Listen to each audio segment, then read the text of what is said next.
দোয়া করছেন, দোয়া কবুল হয় না, মনের আশা পূরণ হয় না, অনেক কিছু করছেন কিন্তু কোনোভাবেই আপনার দোয়া মনের আশা কবুল হয় না।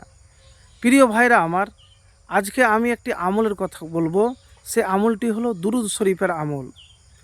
এই দুরুদ শরীফ দিনে ১০০ বার বা আপনি যতবার পারবেন, কিন্তু নিয়মিত যদি দুরুদ শরীফ পাঠ করেন তাহলে আপনার যে মনের আশা ইনশাল্লাহ পূরণ হবে।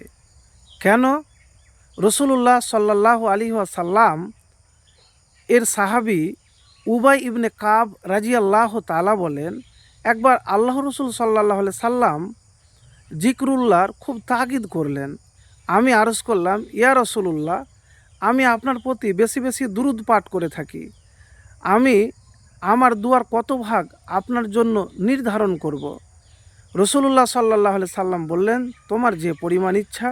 আমি বললাম 4 ভাগের 1 ভাগ। তখন রসুলুল্লাহ সাল্লাল্লাহু আলাইহি সাল্লাম বললেন, তোমার যতটুকু ইচ্ছা, তবে বেশি করলে আরও ভালো। আমি তখন বললাম, তাহলে অর্ধেক। রসুলুল্লাহ সাল্লাল্লাহু আলাইহি সাল্লাম বললেন, তোমার যতটুকু ইচ্ছা, তবে বেশি করলে আরও ভালো। আমি বললাম, তাহলে 3 ভাগের 2 ভাগ। তখন রসুলুল্লাহ সাল্লাল্লাহু আলাইহি সাল্লাম বললেন, তোমার যতটুকু ইচ্ছা, তবে বেশি করলে আরও ভালো। আমি বললাম, তাহলে কি আমার দোয়ায় পুরোটাই হবে আপনার প্রতি দুরুদ? তখন রসুলুল্লাহ সাল্লাল্লাহু আলাইহি সাল্লাম বললেন, তবে তো তোমার মাকসুদ হাসিল হবে, তোমার গুনহা মাফ করা হবে। তিরমিজি শরীফ 272 পৃষ্ঠা, মাজমা উজ জাওয়া ঈদ 10 অধ্যায় 248, মুসান্নাফে ইবনে সাইবা 6:45।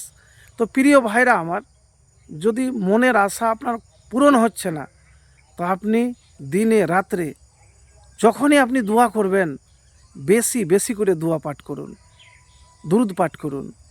আপনি যখন দোয়া করবেন, কোনো কিছু চাইবেন, আপনার আশা রয়েছে, আগে এবং পরে দুরুদ শরীফ বেশি বেশি করে পাঠ করতে গেলে আপনার চাওয়া পাওয়া, আপনার যে মাকসাদ আছে, আপনার যে আশা আছে, ইনশাল্লাহ পূরণ হবে।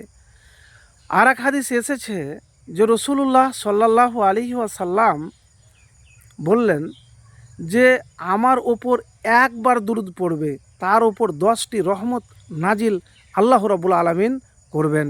তার 10টি গুনহা ক্ষমা করা হবে এবং 10টি দরজা বুলন্দ হবে। তো প্রিয় ভাইরা আমার, দুরুদ শরীফ পাঠ করতে গেলে 3টে জিনিস আপনার জীবনে লাভ হবে। 1, আল্লাহ আপনার প্রতি রহমত বর্ষণ করবেন, নাজিল করবেন। আর দ্বিতীয় হলো, আপনার গুনহা মাফ হবে। একবার দুরুদ পাঠ করাতে 10টি গুনহা, 10টি রহমত আপনার প্রতি বর্ষিত হবে। আপনার দুনিয়াতে আপনি সম্মানিত হবেন। তো প্রিয় ভাইরা আমার, এই দুরুদ শরীফ যদি পাঠ নিয়মিত করেন, বেশি বেশি করে 100 বার 200 বার, যতবার আপনি নিয়মিত আমল করতে পারবেন, তাহলে আপনার তো মনের আশা পূরণ হবেই, আপনার দোয়াও কবুল হবে, জীবনের গুনাহও মাফ হবে। প্রিয় ভাইরা আমার, হাদিসে এসেছে যে রসুলুল্লাহ সাল্লাল্লাহু আলাইহি সাল্লাম বলেছেন যে দুরুদ শরীফ যে না পাঠ করে দোয়া করে, তার দোয়া আসমানের নিচে ঝুলন্ত থাকে, আরও সে পৌঁছায় না। অতএব যখনই কিছু চাইবেন, তখনই বেশি বেশি করে দুরুদ শরীফ পাঠ করবেন। দুরুদ শরীফ যে কোনো পাঠ করতে পারেন। তো যে নামাজের মধ্যে যে দুরুদ শরীফটি আছে, সেই দুরুদ শরীফটি পাঠ করবেন বেশি বেশি। আল্লাহুম্মা সাল্লি আলা মুহাম্মাদিন ওয়া আলা আলি মুহাম্মাদ কামা সাল্লাইতা আলা ইব্রাহিমা ওয়া আলা আলি ইব্রাহিমা ইন্নাকা হামিদুম মাজিদ। আল্লাহুম্মা বারিক আলা মুহাম্মাদিন ওয়া আলা আলি মুহাম্মাদ কামা বারাকতা আলা ইব্রাহিমা ওয়া আলা আলি ইব্রাহিমা ইন্নাকা হামিদুম মাজিদ। তো এই দুরূদ শরীফ পাঠ করার পরে আল্লাহর কাছে চাইবেন। আপনার টাকার দরকার, অভাবে আছেন, সমস্যাতে আছেন, জটিল কঠিন সব সমস্যা আপনার জীবন থেকে দূর হয়ে যাবে, আপনার অভাবের দরজা বন্ধ হয়ে যাবে ইনশাআল্লাহ। আমলটি করে একবার দেখতে পারেন।